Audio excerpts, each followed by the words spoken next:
Assalamualaikum dan salam sejahtera.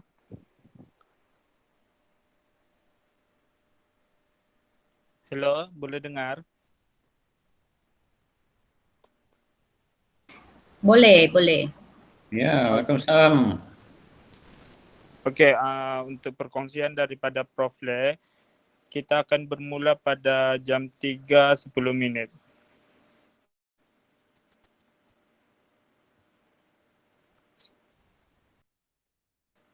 Jadi kita tunggu sejak Prof. Le masuklah dalam perkongsian ni.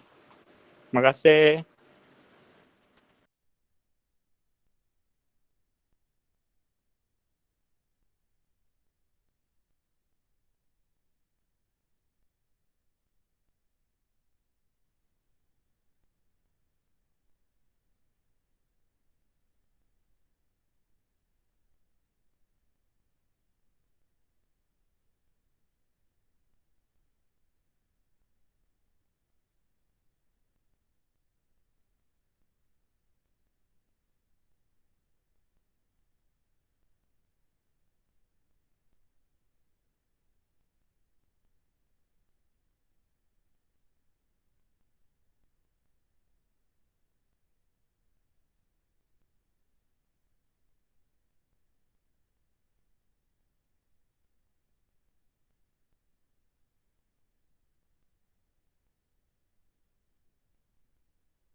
Hello, good afternoon, everyone.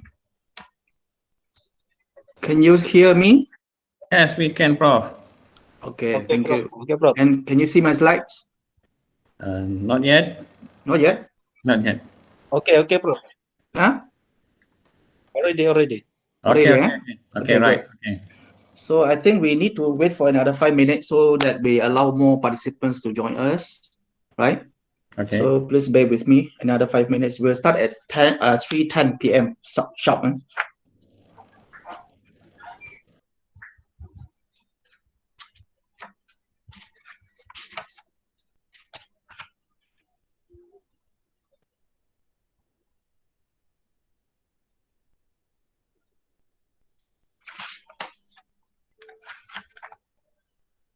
Thank you, Prof. Lee.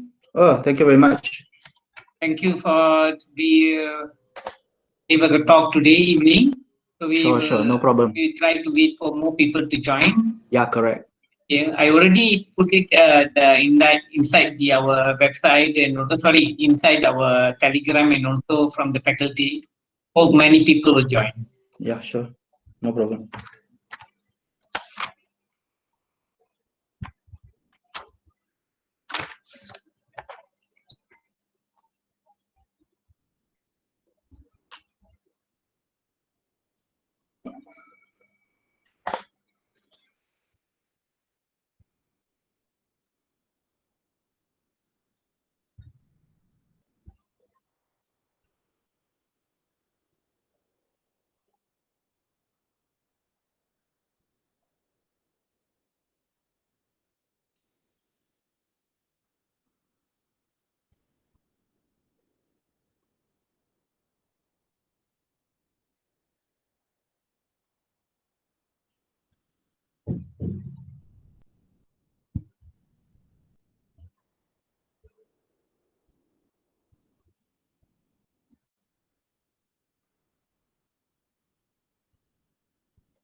Okay, good afternoon. I think I should start because I have delayed the talk for 10 minutes, and so to be Proceed, fair, Prof.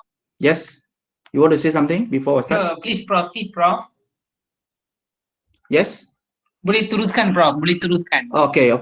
Thank you. So to be fair to our participants who have with me from the very beginning, so I think we should start now. Okay, so for information, actually, I have delivered a webinar talk on the 6th of August last year with the title, A Journey to Successful Publication. So this is what we call as requested by other academic staff of the Faculty of Psychology Education. So I think this is another webinar talk with some additional information. Okay, so as you can see, this talk actually is meant for FPP lecturers, the lecturers of Faculty of Psychology Education, and also the postgraduate students of FPP. So the main purpose is to to help the faculty to meet, try to achieve the KPI, key performance index, especially in terms of publications in Scopus and WoS index journals. Okay, so I have to make it clear, this is not a workshop to teach you how to write a good article, but rather to share with you my personal experiences in successful publications in Scopus and WoS index journals. Okay, so this talk will take about 1 hour or more, and hope you can bear with me.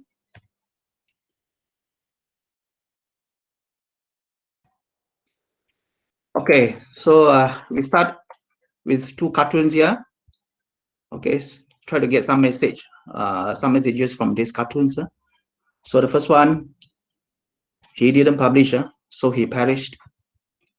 And the second one is Professor McWheat didn't publish, so perished. But I don't think this situation will happen in Malaysia context. None of our academic staff will be perished if they don't publish. So this is the what we call the extreme cases. So because the academic staff should publish papers, right? So if they don't publish, he will be perished sooner or later. So this is the extreme cases. Okay, same thing happened here. So you can see a professor with a briefcase with full of rejected papers and ask, can you please check under the publish or perish category? And the other guy said, son, I don't see your name here. So what is the message we can get from here? So the message is, it is okay for your papers to be rejected by the journals, but what is more important is you must not stop publishing your papers, right? So you must learn something from your rejected papers and try to publish your papers. So that is our focus today. So how to make sure that our papers will be accepted and will be published in Scopus or WoS index journals. Okay, when you look at the evolution of academia, okay, so from the very beginning, all lecturers or academics actually, they are advised, encouraged to publish. Okay, but sooner or later, you can see that they are now they can either be published or perish. So this is, you can see the evolution, the demands on academics at the university level. Okay, and now publish in high impact journals or perish. So you don't simply publish your papers in non-verified or low impact journals, but now we require our lecturers to publish in high impact journals and publish frequently in high impact journals, and maybe you won't perish. So we're not talking about you must publish in high impact journals, but at the same time you must publish frequently in high impact journals. So I can see our key performance index of faculty FPP. So as I was told, all academic staff must publish at least 1 to 2 journal articles in Scopus or WoS index journal. That's why the talk is very important and very relevant. Okay, and it depends on the academic position of the lecturer. So normal lecturer, or most probably they are required to publish 1 or 2. If they are social professors or professors, most probably they are required to publish more, maybe 3 or 4. So this indirectly and directly create a very huge what we call pressure to our academic staff. So whether you like it or not, you have to publish in high impact journals. So this is our KPI. It's not only for the promotion purpose, but this is the KPI that all the academic staff need to achieve. Okay. So what is publish and perish? Publish and perish is a phrase coined to describe the pressure in academia, as I mentioned just now. So we are actually working under pressure because we need to publish in high impact journals to rapidly and continually publish academic work to sustain or further one's career. But just like I already mentioned, it's impossible to fire an academic staff because of not publishing any papers in high impact journals in our Malaysia context.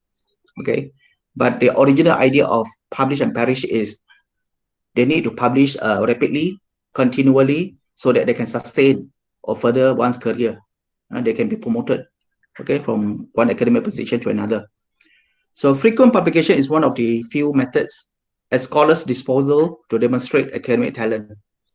So it is up to the lecturers to decide whether they want to publish or not, whether they want to demonstrate their academic talent or not, or they want to focus on something else other than publication. It's totally up to the lecturers. Okay, they will decide what they put more emphasis on. So you look at the cartoon, they call me mad when I said I actually quite enjoy writing papers. So if you enjoy writing papers, so you will keep publishing.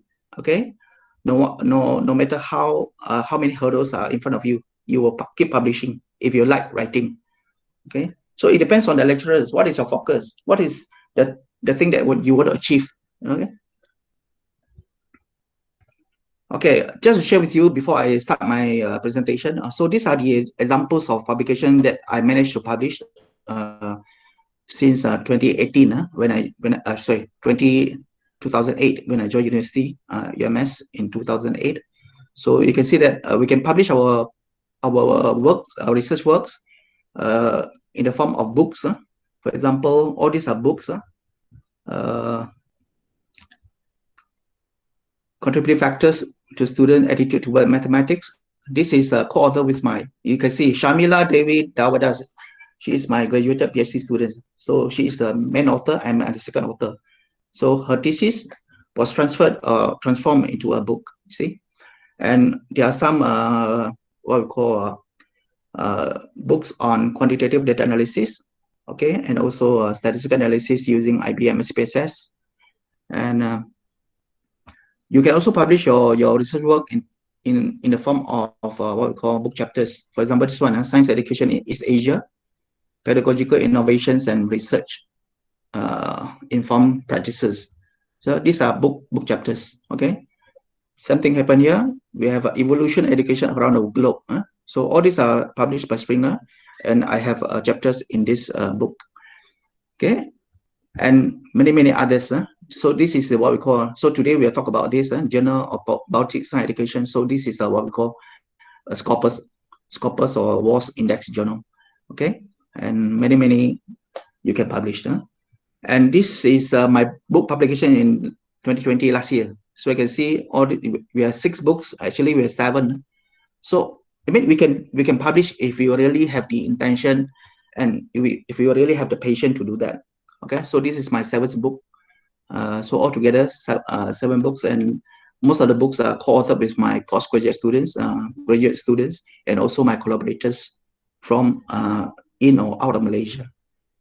Okay, and we can also publish in articles, journals. So these are the examples of article publication in WoS, Scopus, ERA journals.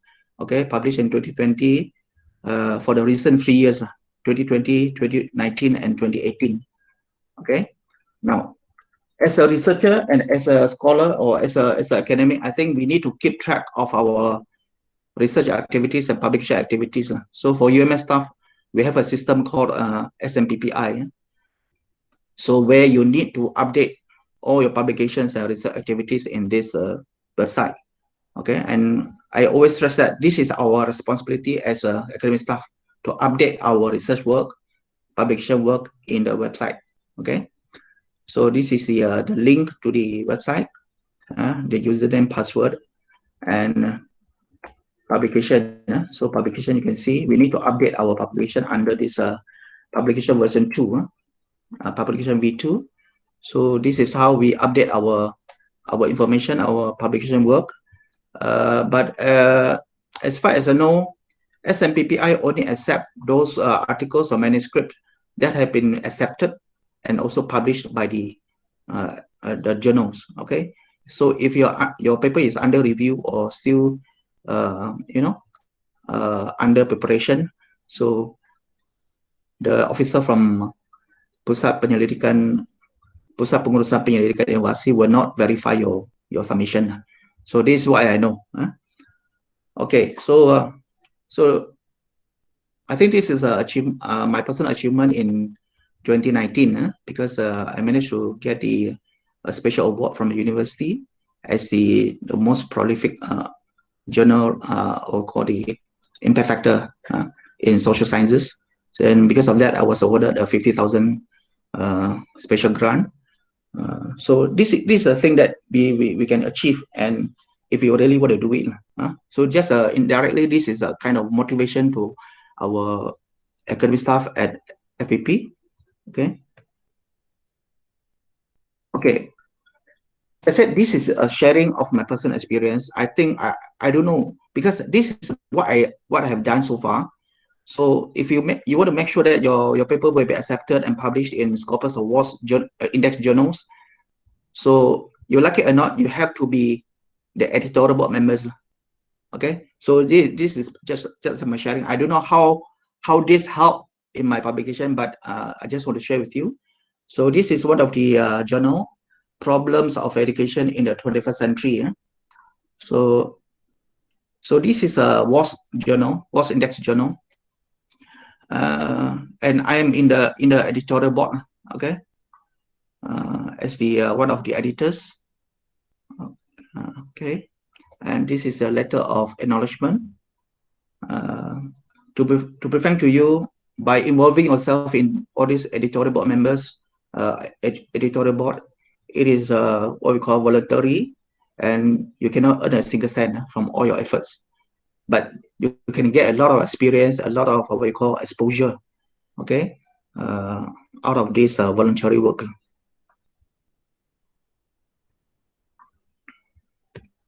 Okay, this is another one, Universal Journal of Educational Research. So I'm also in the what we call editorial board. Okay, Contemporary Mathematics and Science Education, editorial board member. And this is a local journal, what we call a regional journal, Learning Science and Mathematics Journal, published by the Southeast Asian Ministers of Education Organization, Regional Center for Education in Science and Mathematics. So I'm the managing editor. Previously, I was one of the editors, but now I'm the managing editor for this journal. And at the same time, I'm also the reviewers of many WoS, Scopus, impact factor journals. As you can see, we have Q1, Q2, Q3. So I'm very busy with all these paper reviewing every week. Most probably, I need to review two papers per week. Okay, from all sorts of journals. So I don't know whether this indirectly helped me and guide me to write good papers and get it published in Scopus or WoS impact factor journals. Okay, so all these are Q1, Q2, Q3, Q4 journals, and some of the journals are published by Malaysia. For example, Q4 we have Penerbit from USM, and we have from University Malaysia Terengganu. But most of the Q1, Q2, Q3 journals are published out of Malaysia. Okay. Okay, so this is another achievement that I got from the voluntary work. So I got a Certificate of Outstanding Reviewer Award by the International Journal of Science and Mathematics Journal. So for information, International Journal of Science and Mathematics Journal is a Q1 journal. Okay, a Q1 journal in science and math education. So I think this is kind of a recognition and appreciation of our expertise to be the reviewer for this journal. Okay, all these are, this is why I said these are voluntary work. Don't expect you will get money from all this work. Okay, same thing happened to Journal of Science and Teacher Education. So all this the appreciation, the certificate given, certificate of appreciation given for the hard work. Okay, now, so people will ask, why should we publish? After all, we are not going to perish after not publishing any papers in Scopus or WoS journal. So this is another motivation for you to publish. So this is in terms of the promotion. Okay, so I'm sure all of us are dreaming or hoping for academic promotion.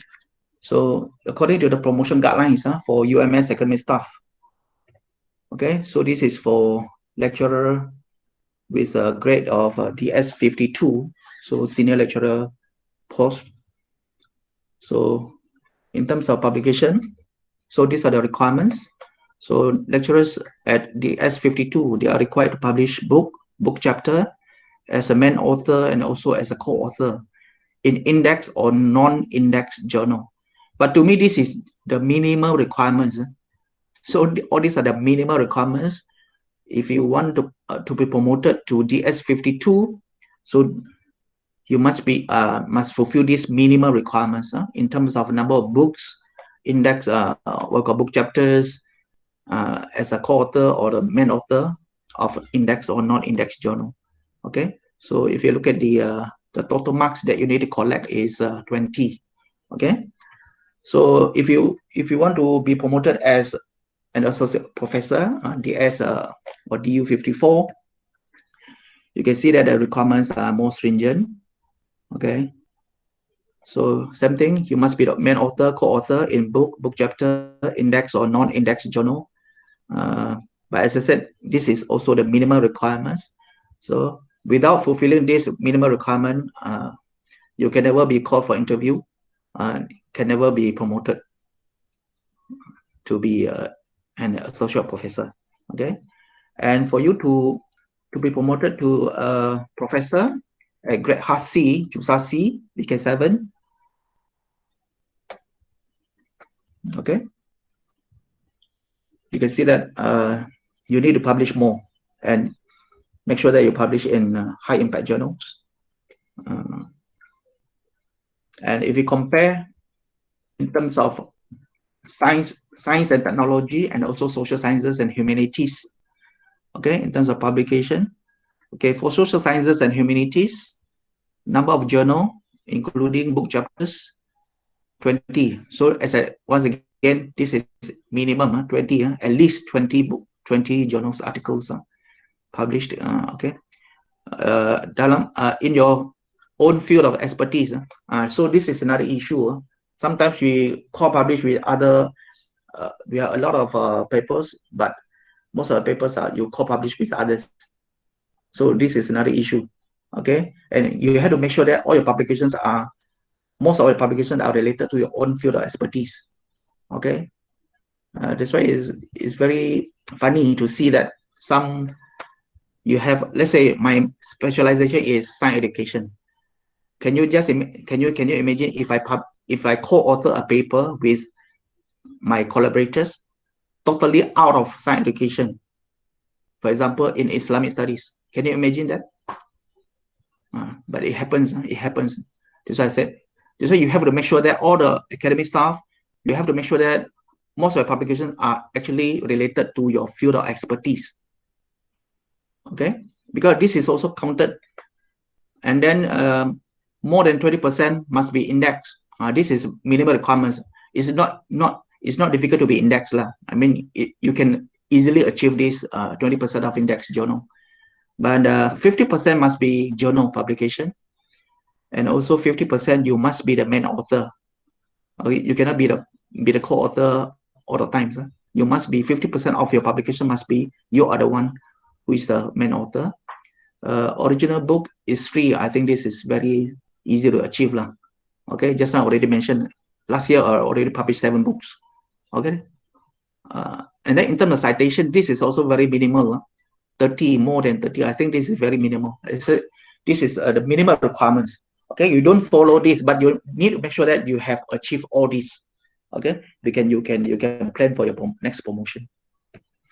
Okay, for students, postgraduate students, you also need to publish. Okay, so I don't think this is the latest information. This is 2018.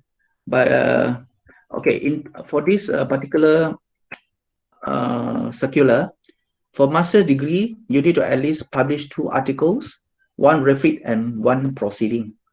Okay, for doctoral degree, at least 3 articles, 1 index, 1 refit and 1 proceeding. But from what I heard, now they are increasing the requirements for postgraduate students, because they want postgraduate students together with the lecturers or supervisors involved to meet or to fulfill the KPI of the faculty and the university. So if not mistaken, postgraduate students, especially doctoral degree, you are required to produce at least 1 Scopus paper and 1 index with my site. That is what I know. So you can get more information from Center for Postgraduate Studies to get more information. Make sure that you fulfill all the requirements before you are conferred with the degree. Okay, now we talk about 3 categories of information resources. Because we want to zoom in into journals. Why it's so important to publish in journals? Okay, we have, in terms of information resources, we have newspapers and magazines. All these are containing news. So articles are written by reporters who may or may not be experts in the field of an article. Consequently, articles may contain incorrect information, right? So newspapers and magazines, these are second source. Second source is not the primary source of information. So that's why everybody can write newspapers, everybody can write magazines, okay? Because they don't need any expertise to write, okay? Okay, when you say journals, journals containing articles written by academics, all of us are academics and professionals. Although the articles are written by experts, any particular expert may have some ideas that are really out there. Although you are considered as academics, but sometimes that you may have your bias. So that's why it's not agreeable by all other experts in your field of study. That's why you need peer review. Okay, so peer review or refereed or scholarly journals, articles are written by experts and are reviewed by several other experts in the field before the article is published in a journal in order to ensure the article's quality. So that's why good journals, they must go through this, they are very stringent in the reviewing process because they need to make sure that all the articles have been reviewed by their peers and then get it published in the journal, right? Because they want to ensure the article's quality. So later on, I'll discuss with you what we call predatory publishing. So a big issue, a hotly debated issue nowadays. So article is more likely to be scientifically valid, reach reasonable conclusion, etc. So in most of the cases, the reviewers do not know who the author of the article is, so that the article succeeds or fails on its own merit, not the reputation of the expert. So this is what is happening in peer-reviewed journals. Okay, if you submit a manuscript, so your manuscript will be reviewed by 2 to 3 independent reviewers. They don't know you, you don't know them. So this is a blind review process, and they fail or your article succeeds or fails on its own merit. It depends on how good your article is. It's not because who you are, you see. Okay, peer review or refereed journals are among the most respected sources of academic information. That's why we need to publish more. So in terms of weightage, if you publish your work in a newspaper or magazine and journals, definitely you will get more merits if you publish your work in peer-reviewed journals. Okay, so articles published in these journals are subjected to a strict approval process where experts of the subject review the article before it is accepted for publication. So that's why I said if it is a legitimate journal, they will go through the very stringent reviewing process. So it is not surprising you need to wait for half a year or a year for your paper to be published in a legitimate journal. Okay, so after this we'll talk about predatory journal where you can publish your work after 1 week. Okay, no refereed publications have not gone through a formal peer review process. So refereed publications are typically reviewed by a number of other researchers who are knowledgeable in this domain and can judge the merit of the work. So normally the editor-in-chief of the journal will assign your manuscript to the reviewers who are considered knowledgeable in your field of expertise. Okay, so these are the people. They're called your peers. That's why we say peer review. Okay, so they are let's say if I send my article to Scopus or WoS journal in science education, so my peers will be experts in science education. So they will review my manuscript to see whether it is suitable to be published with a good quality or not. Okay. Now what is Scopus? So Scopus is a bibliographic database containing abstracts and citations for academic journal articles. So now everybody is talking about Scopus because of this university ranking, international university ranking. So because Scopus publications is one of the criteria used to rank the universities in the world. So that's why Scopus is very important. You have to make sure that the academic staff publish their articles in Scopus or other databases like what I call ISI or WoS. Okay, it covers nearly 22,000 titles from over 5,000 publishers, of which 20,000 peer-reviewed journals in the scientific, technical, medical, and social sciences. So if you want to know more about what is Scopus, you can always refer to the video clips provided here, or you can just Google, and even from your YouTubes, you can get a lot of information about Scopus. Okay, so Scopus is by Elsevier. Okay, ISI, or Web of Science, or WoS, previously known as Web of Knowledge, is an online subscription-based scientific citation indexing service originally produced by the Institute of Scientific Information, that's why ISI, now maintained by Clarivate Analytics, previously the intellectual property and science business of Thomson Reuters, that provides a comprehensive citation search. So this is another database managed by Clarivate Analytics. It gives access to multiple databases that reference cross-disciplinary research, which allows for in-depth exploration of specialized subfields within an academic and scientific discipline. So either Scopus or ISI. So that's why now in our KPI, we encourage our lecturers, or we force, not to encourage, but to force our lecturers to publish in Scopus, ISI, or ERA. ERA is another database. So that is for Australia. Okay, what is impact factor? IF. The impact factor is a measure of the frequency with which the average article in a journal has been cited in a particular year. So how good is the journal? It depends on the impact factor, because impact factor is a measure of the frequency with which the average article in a journal has been cited. How many times the article published in the journal has been cited in a particular year. So this is a formula used to calculate impact factor. The journal impact factor is the average number of times articles from the journal published in the past 2 years have been cited in the JCR year. Okay, JCR, Journal Citation Reports. Okay, let's say if you want to get the impact factor for one of the journal for the JCR year, which is 2021, let's say you want to get the impact factor for 2021.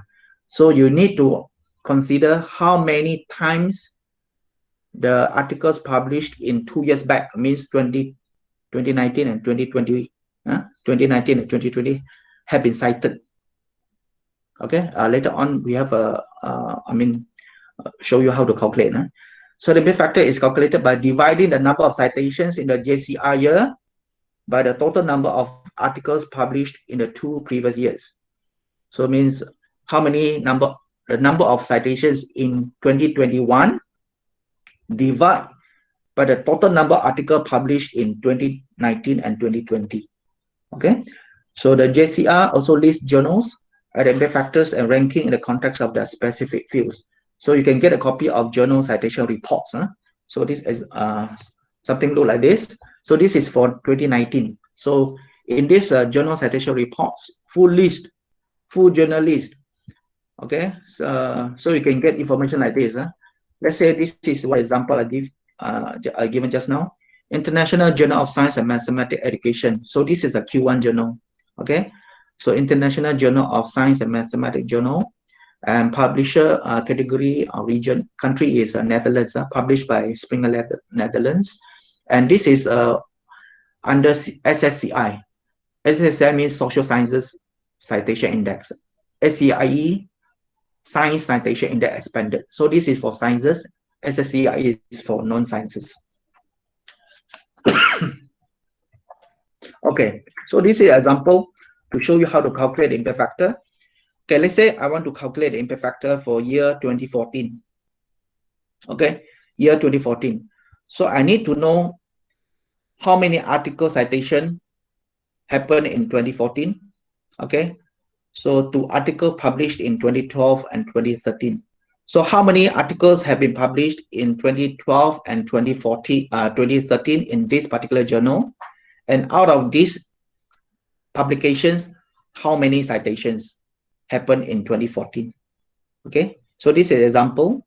If you have altogether, we have 750 articles published in 2012 and 2013. and you have 1,500 citations in 2014. So just divide 1,500 divided by 750, so you get 2. So impact factor is 2. Okay. So in other words, if you want to get higher impact factor or better impact factor, you need to have more citations, right? Okay, by increasing the number of citations in a particular year, then you will have higher impact factor. Okay, so because of that, people are going for open access so that they can have more and more journals are becoming open access journals because they want to get more citations, because the readers can download the articles free of charge, so that they hope for higher citations. So this will bring to another issue of predatory publishing later. Okay, another example. Okay, so for 27, you have altogether 263 articles published.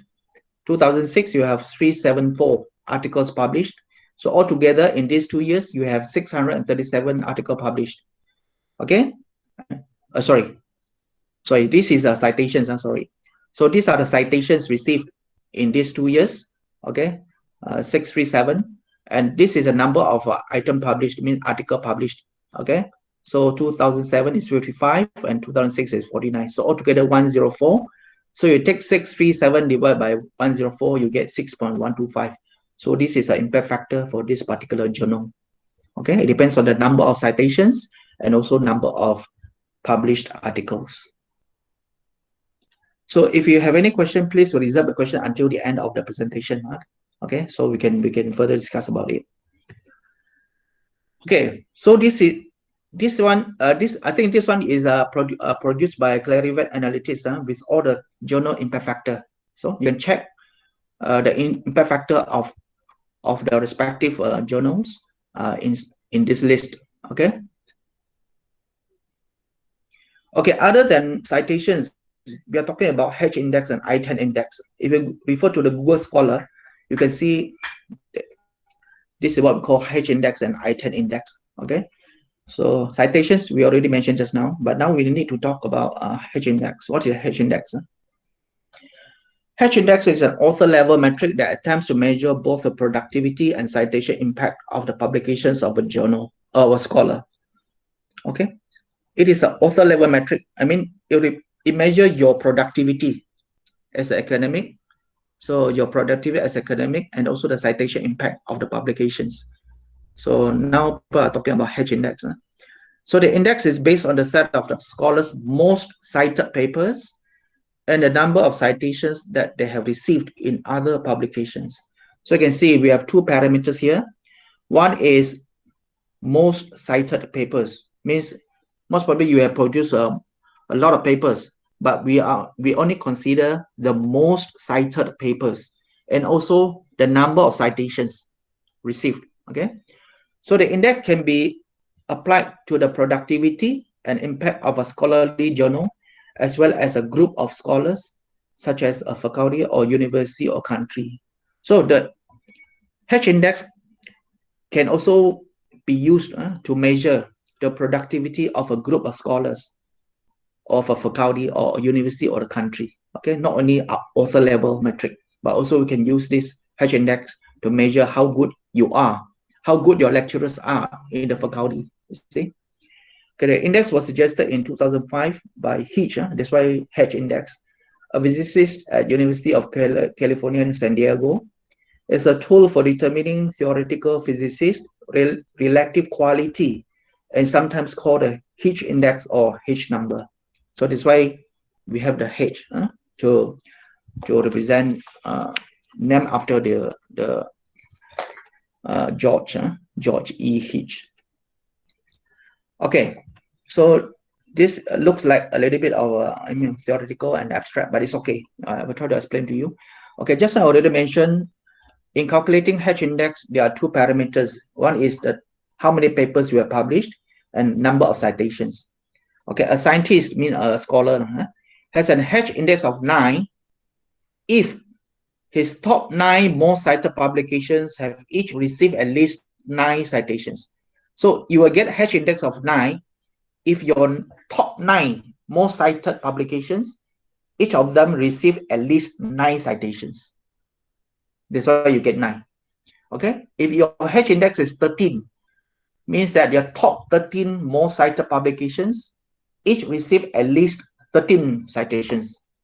Okay, so if you look at this paper numbers, okay, if your H index is here and number of citations, so if your H index is 9, so you must have at least 9 citations for each of the journal, each of the publications. Okay, so that's how you interpret the graph here. Okay, so okay, give you more example. Okay, let's say, okay, this author, if you look at here, they are altogether 12 publications, meaning 12 articles. Okay, 12 published articles, and this is the number of times the article has been cited. Publication number 1, 87 citations, example.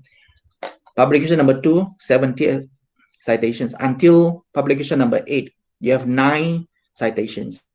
Okay, you can see a cutoff point there, because for publication number 9, you only receive 8 citations. That's why you didn't fulfill the requirement H index, right? So now you have 8 publications which receive at least 8 citations. That's why your H index is 8. Okay, in this case, your H index is 8. Okay, you have 8 publications which received at least 8 citations each. Okay. Okay, another example. So now, if you rank the publications according to number of citations, so now we have 10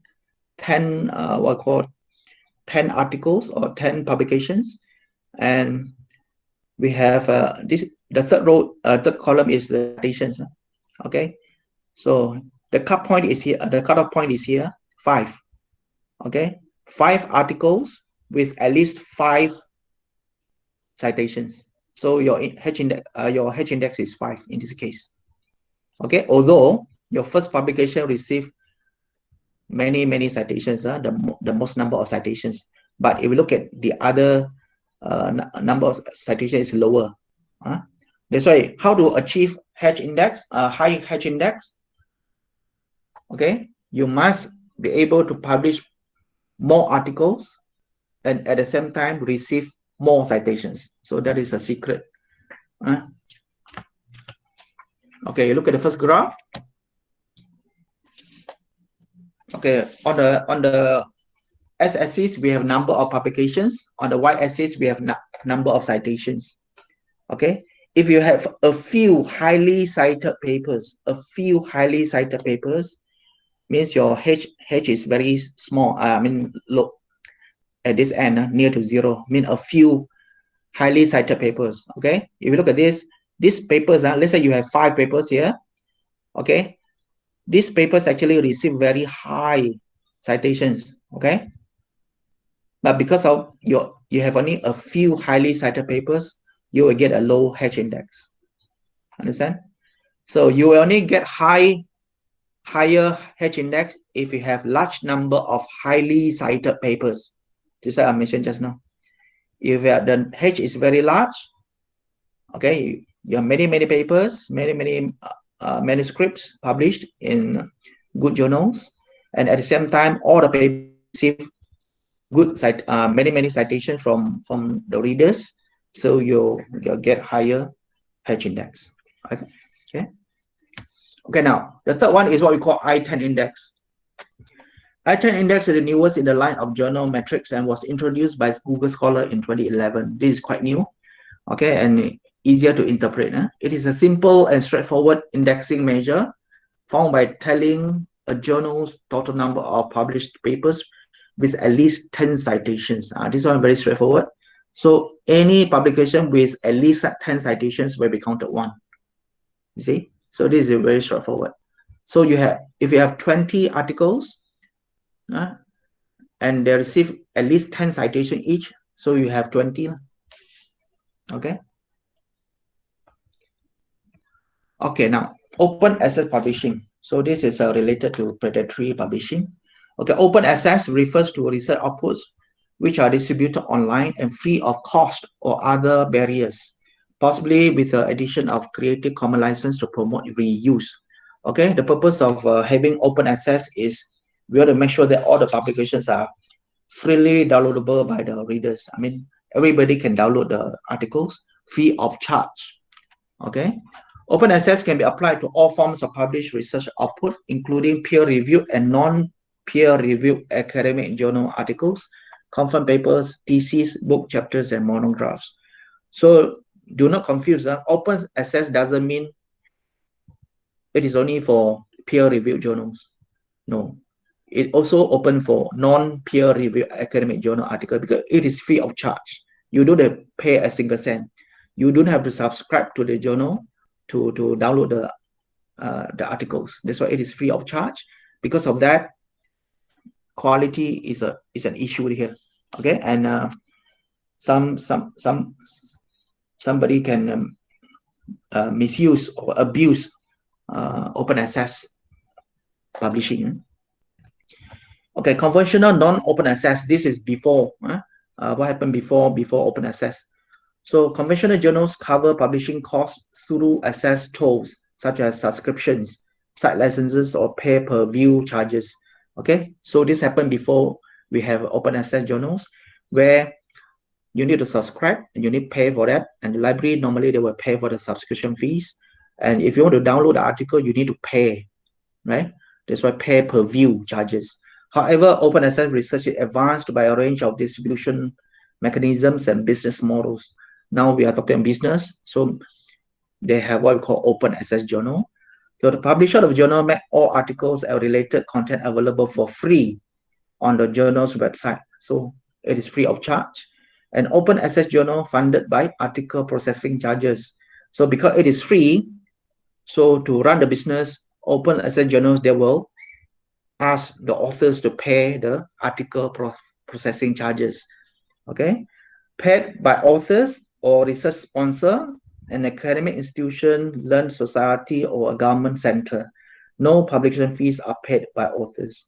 Or in this case, this is for government center. For example, now if I publish an article in WoS or Scopus journal, so UMS, I can claim the article processing charges from the university. Okay, because we are encouraged to publish, right? So it is free. No publication fees are paid by the authors because we can claim it back. Okay, delayed open access journals provide open access after an embargo period, typically 6 to 12 months or longer. So this is open access but delayed. So you want to get it free, so you need to wait for at least 6 to 12 months. So this is after the embargo period. Okay, so this is what I mentioned just now. Actually, you can submit an application form for journal article publication fee. Okay, so because this is to help the university or the faculty to achieve the KPI, so all academics are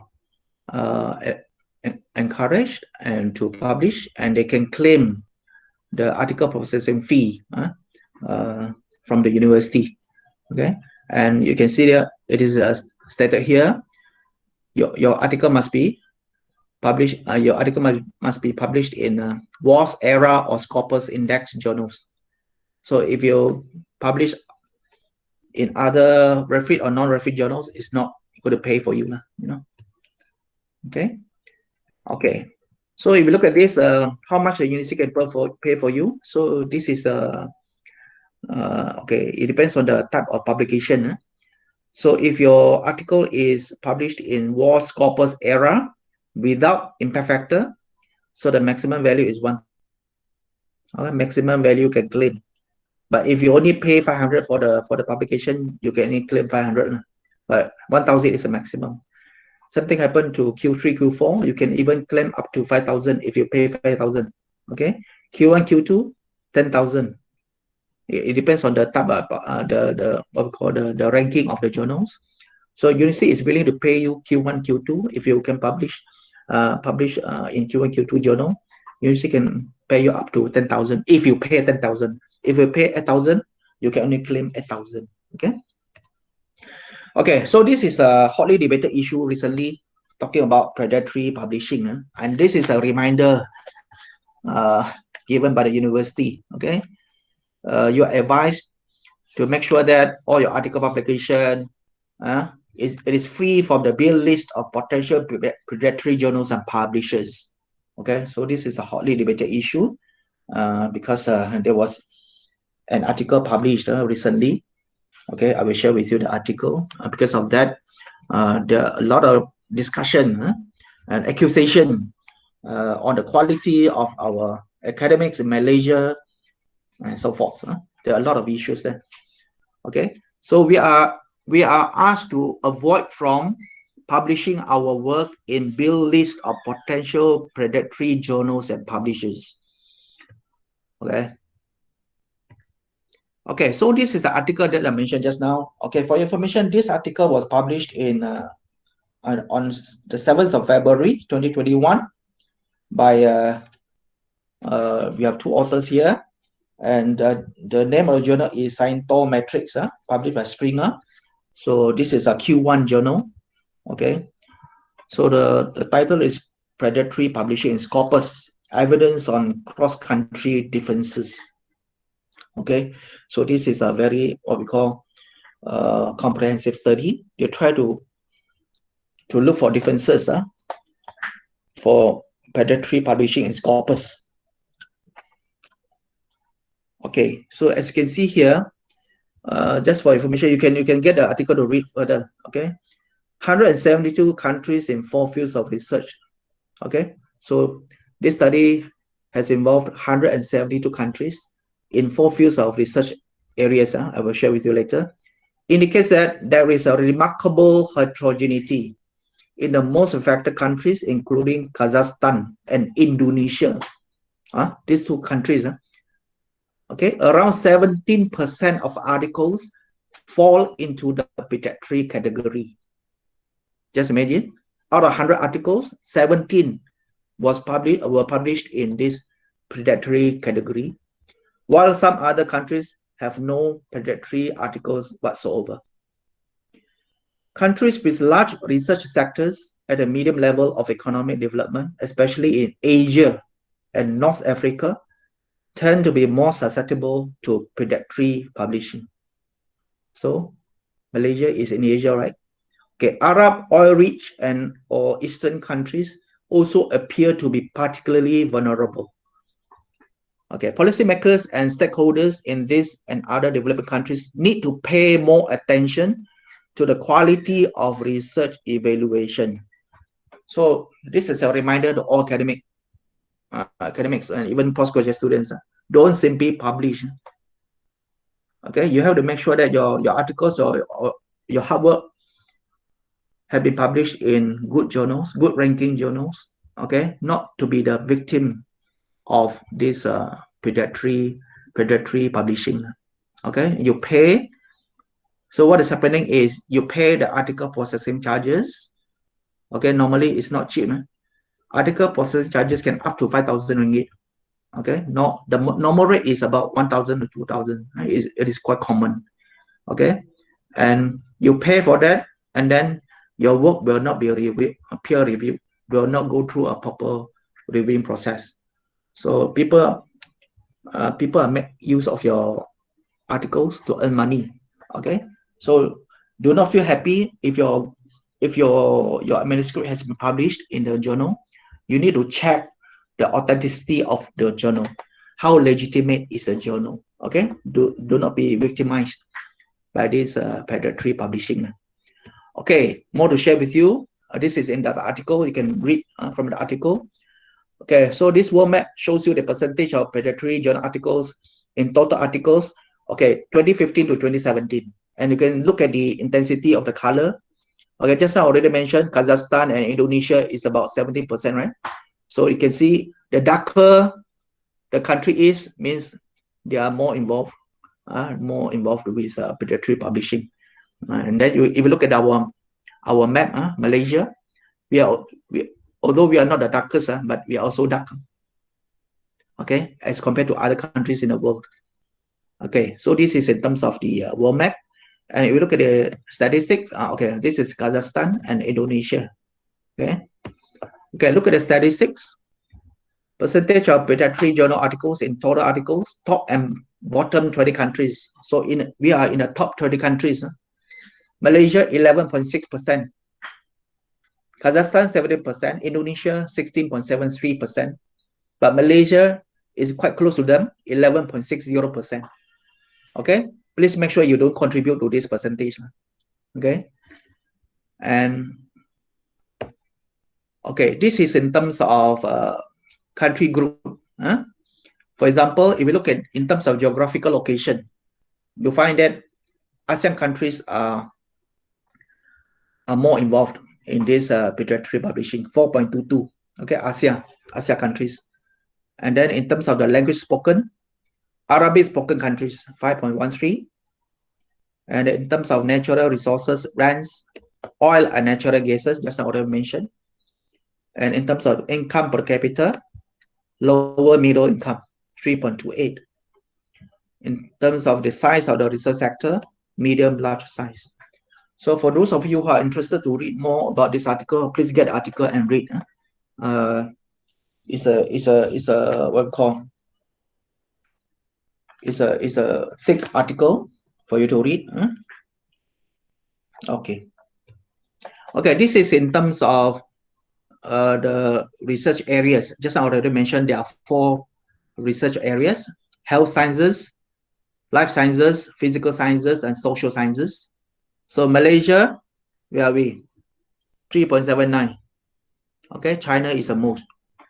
Life sciences, Malaysia is not in, luckily. Physical sciences, Malaysia is the second after Indonesia, 11.77. Physical sciences means all the sciences. Okay, chemistry, biophysics. Okay, and social sciences, Malaysia is also considered high after Albania, 29.15. So because of all this, because of this article, there are a lot of discussion on the what we call the social media and the newspapers.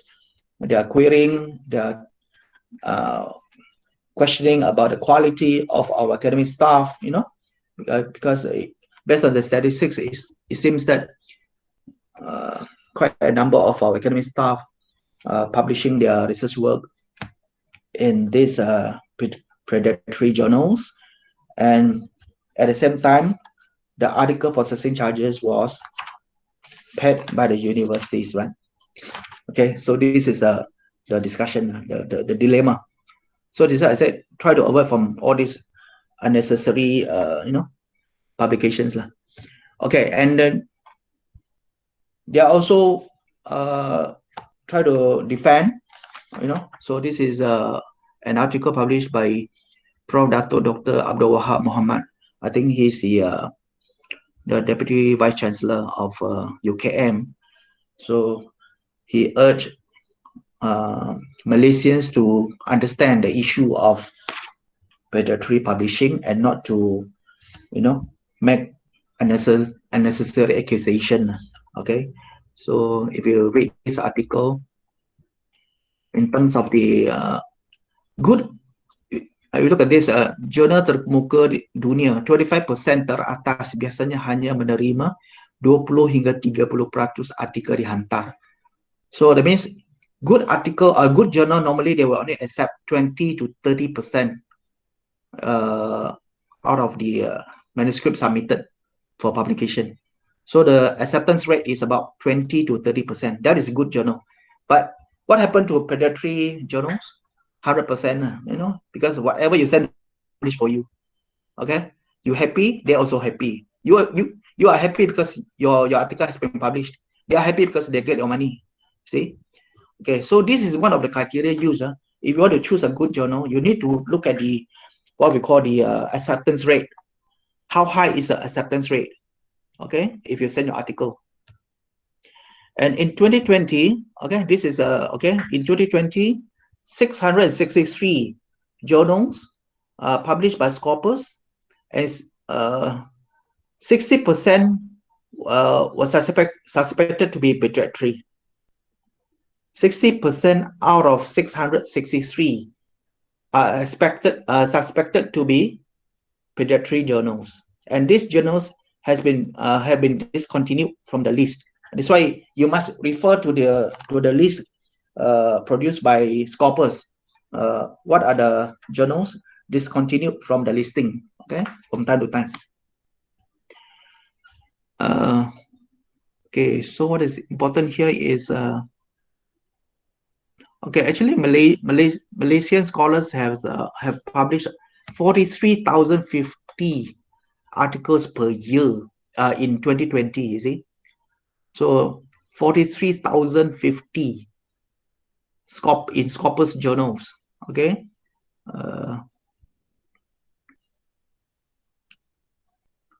Okay, so please go to get the article and have a read.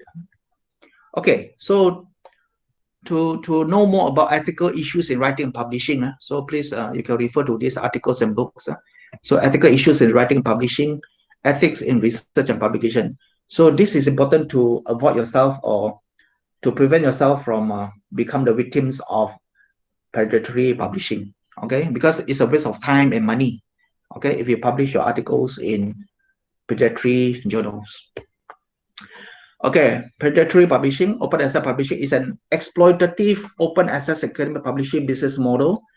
Involves charging publication fees to authors without providing the editorial and publishing services associated with legitimate journals, open access or not. See, so you are the victims because they don't provide you with the editorial and publishing services. So they don't give you comments and suggestions to improvise your articles or manuscript. They just publish as it is. Okay, so the idea that they are predatory is based on the view that academics are tricked into publishing with them, though some authors may be aware that the journal is poor quality or even fraudulent. So you want to say academics are tricked also difficult because sometimes the academic actually they know it is a predatory journals, but the problem is they want to get it published. They're so desperate to get the article published, so they have no choice, okay, but to pay and publish instantly. Okay, and new scholars from developing countries are said to be especially at risk of being misled by predatory practices.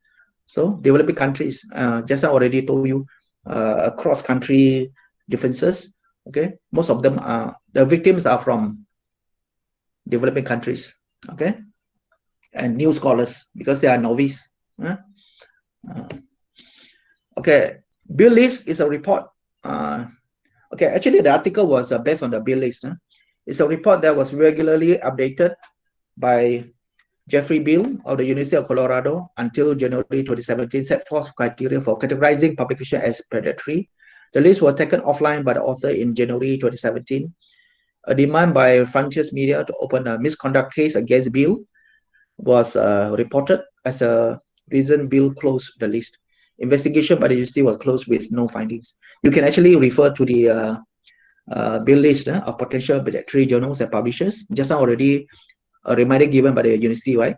So you can actually go to the website. I provided you with all the necessary information, and due to time constraint, I think you can just get more information from the website. So this is a website, bill list of potential predatory journals and publishers. Okay, now the problem is how to get good journals and how to find journals. So this is a sharing with you. Okay, don't simply publish. Okay, so try to identify a good journal to publish our work. Okay, so this is what we call Simago Journal and Country Rank. You can also, let's say, if I want to know more about this particular journal, International Journal of Science and Mathematics Education, so I just type the name of the journal, and you can get more information about it. So this is a journal, International Journal of Science and Mathematics Education, published by Springer, Netherlands. Okay, and this, if you go into it, you can see all this information. What is the scope of the journal? So when you want to publish, let's say if I want to publish my article in this particular journal, I must understand what is the scope of this journal, right? If not, you will be technically knocked out by the editor-in-chief because your manuscript does not fulfill the requirements of this journal, the scope of this journal. So you look at this journal, okay, you can read through. You must understand the scope, whether your article is suitable to be published in this journal or not. Okay, and these are the information that can guide you. You look at this, especially, okay, whether the green color means Q1, okay, so yellow means Q2, green, the orange means Q3, and the red Q4. So this one will inform you the type of journal, whether it is Q1, Q2, Q3, and Q4. So for information now, IJSME, International Journal of Science and Mathematics, is a Q1 journal. It's the best journal in science and maths education. Okay, you can also refer to this information, Q1 in education, right? Okay. Okay. So this is another website that you can refer. This is a Scopus. So Scopus website, you can get what are the articles, what are the journals listed in Scopus from here. Okay. So you can go to Scopus and looking for free journal rankings and metrics. So from there you can get, you can just key in all the information. Just choose, for example, if you want to display only open access journals, you can just click, and you want first quartile. As I mentioned just now, Q1, Q2, Q3, Q4 means first quartile means Q1. Okay, Q2, Q3, Q4. Q1 means the first 25% of the journals, the best journals. Let's say you have 100 journals, the first 25 is considered as Q1. Okay, the second 25 means from 1 to 50 is Q2. Understand? Q3 and Q4. Okay. Okay, so you can just so this is how you find journals. But before you find the journals, you must make sure that you have a manuscript ready, and your manuscript is up to the level, right? If you are not so confident to contribute to IJSME, don't ever try, because it will be, you know, the quality of your work. Okay, example, Eurasia Journal of Mathematics, Science and Technology Education, open access. So this is a Q2 journal. Okay, Q2 journal in Mathematics, Science and Technology Education. Okay, you can go in and can get more information from there. So the publisher is Modestum Limited. Okay, you can also, okay, this is what we call the SAT score. The SAT score is, the calculation is a little bit different from the impact factor. So if you want to get more information, you can actually get more information from here. You can read through SAT score rank 2019. All this you can just okay. So this is a 84th percentile. Okay, this is another website, find journals. So if you don't know where to publish your journal, just now if you use Saimago journal and country means you know the name of the journal and then you get more information about the journal. But this one is you don't know where to publish. You have your manuscript with you. So what you need to do is you just need to type in your paper title, the title of your manuscript, also the abstract, paper abstract, the keywords, and also the field of research. Okay, and then you ask this find journal Elsevier to find the suitable journals for you. So definitely you will get a few journals, and then you need to decide which journal you want to contribute your article to. Okay, so this is find journals, and this is Web of Science. Okay, just like Scopus, this is Web of Science. So let's say if you want to find problems of education in the 21st century, okay, just I already mentioned, if I go to Saimago, if I try to find this journal, I will find that this journal actually has been discontinued from Scopus last year, 2020. Okay, last year.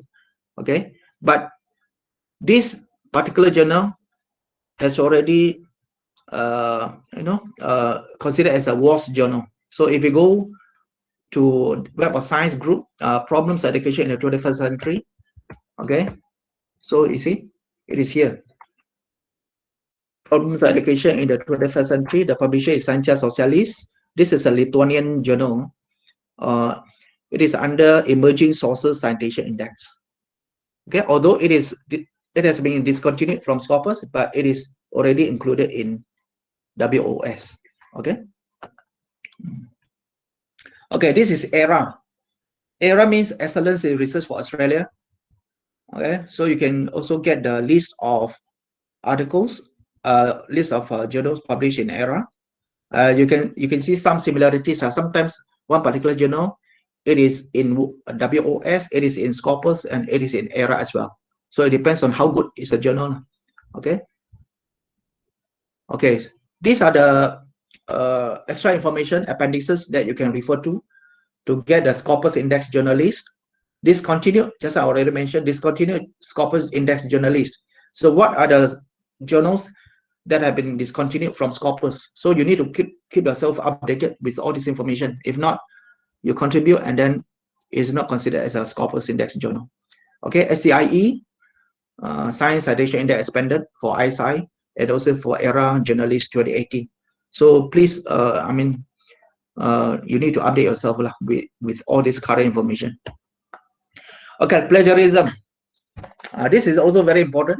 Before you send your article for publication in this WoS, what we call ISI or Scopus journal, you must, I mean, avoid from committing this crime, plagiarism detection. I mean, make sure that your manuscript is free from plagiarism, because when you reach there, they will also check for you.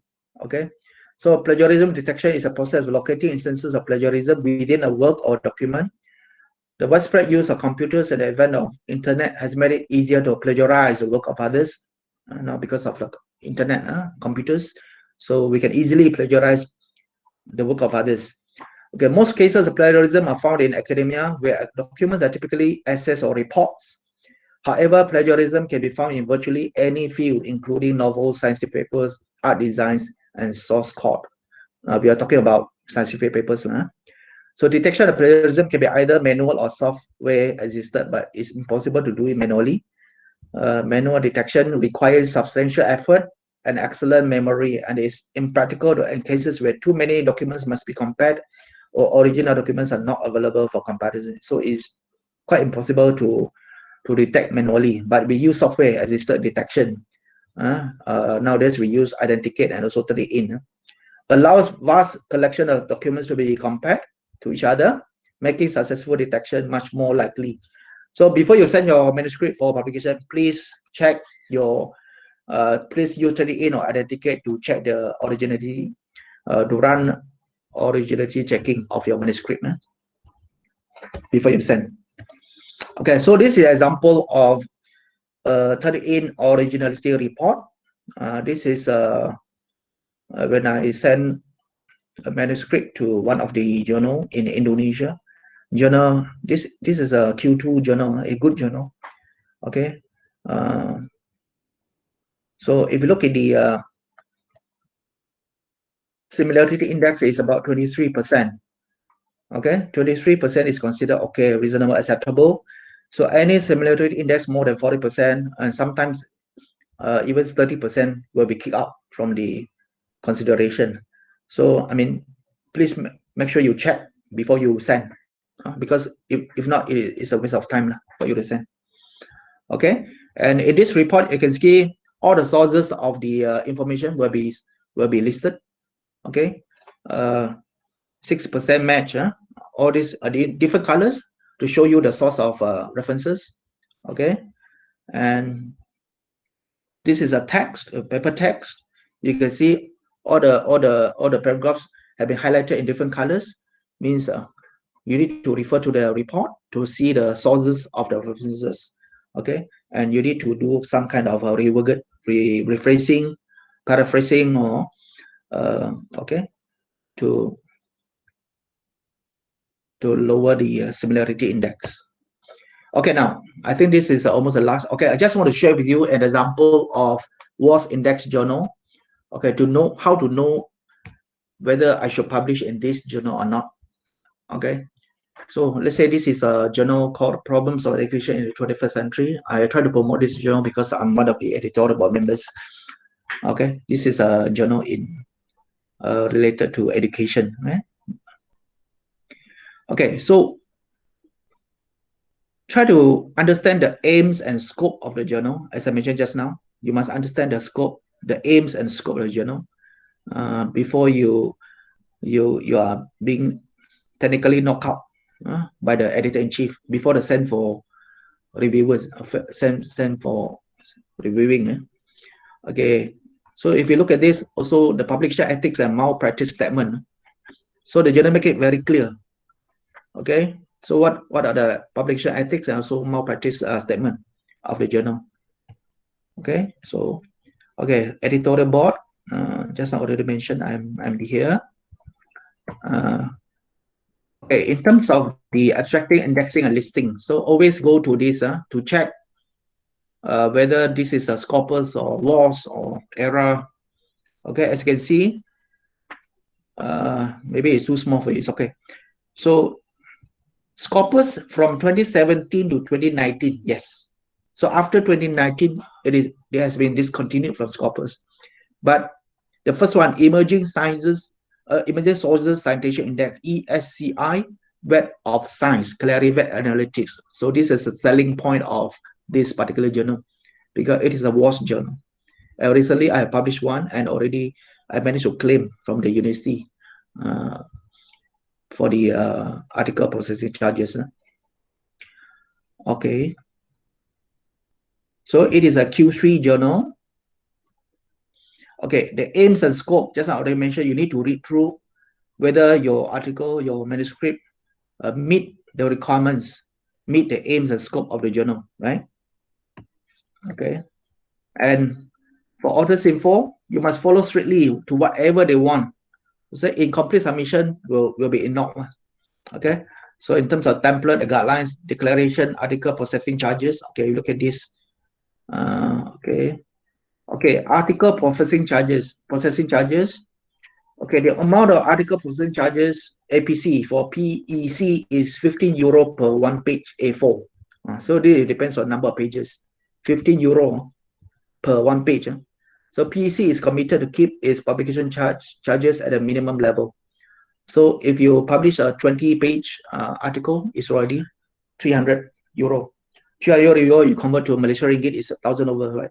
So this is normal rate for article processing charges. Okay, just now I already mentioned about the acceptance rate. So to determine whether this is a good journal or not, we look at this 2019, you see, acceptance rate is about 29% only. Okay, in 2019, altogether, there are 191 submissions. 191 submissions. Rejected papers, 135. Accepted papers, only 56. Okay, that's why the acceptance rate is about 29%. So just now I already mentioned, good journal, normally they will limit the acceptance rate because they want to maintain the quality of the journal, right? 20 to 30%. Okay. Okay, that is for 2019. 2018 also the same, 29%. So that means from here you can see that there's a good track record of the journal in terms of accepting the manuscripts. They don't simply accept articles, means. Okay. Okay. One more thing is about the your reference list. This is very, very crucial to me because whatever I shared with you actually is based on my experience as an editorial board members or as a reviewer. Okay, so we are very particular about the reference list. So and this is the aspect that sometimes people overlook this. So you must always make sure that your reference list is up to date, is what we call formatted accordingly to the 7th edition of APA style. Okay, so you must know what are the changes in referencing. So publication manual of the American Psychological Association, please get a copy and make sure that your manuscript go through all this process. That's why it's not easy to publish a paper because you must well prepared. You must make sure that your manuscript is well prepared, well written before you submit for publications. Don't simply submit because you will get a rejection result very soon. If you just simply publish, simply send for publication. Okay. Okay, this is an example of a reviewed manuscript. This is you see, one of my graduated PhD student, Dr. Chan. So she is the first author, and I'm the co-author, and I'm the corresponding author. So the mediating effect of attitudes on self-efficacy, beliefs, motivation, and behavioral intention in teaching science. So this paper has been reviewed recently, and good reviewers will give you very constructive comments and suggestions, not simply just say everything is okay, you know, because I said there must be a very thorough review process. Okay, and because our reviewers are considered experts in the same field with the authors, that's why they will give you very constructive comments and suggestions, free of charge. Okay, so this is the peer reviewer report. You can see a lot of comments are given, and the final recommendation is accept with moderate revisions. Okay, so we are the authors, so we need to answer to all the queries raised by the reviewers one by one, and we should come up with a table of corrections to show them whether we agree or disagree with their comments and suggestions. So it is okay for you to rebut whatever they've raised, but with good justifications.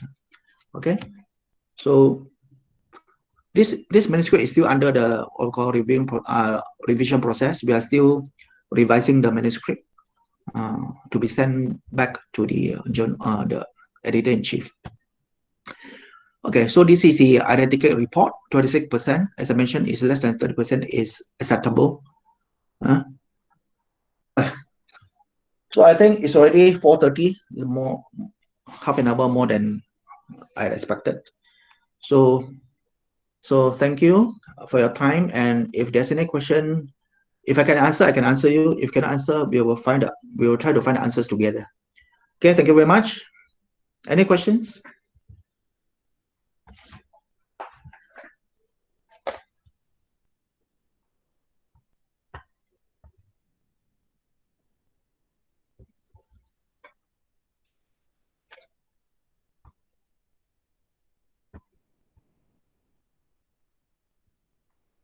Yes, any questions before we dismiss?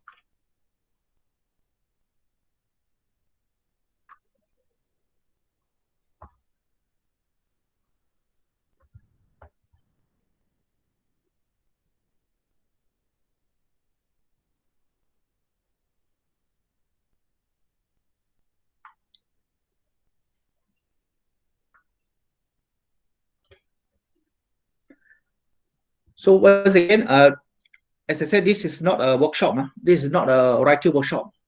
Okay, I just want to give you some inspirations and some motivations how to publish your work in Scopus or WoS index journals. Okay, what are the things that you need to avoid? What are the things that you need to improve? Okay, so that your journey will be smoother. Okay.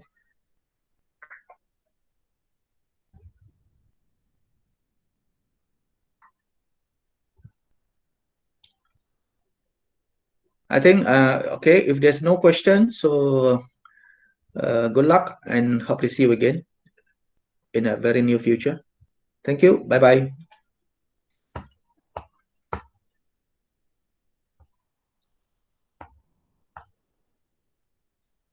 Thank you, Prof. Thank you. Bye. Thank you, Prof, for your sharing.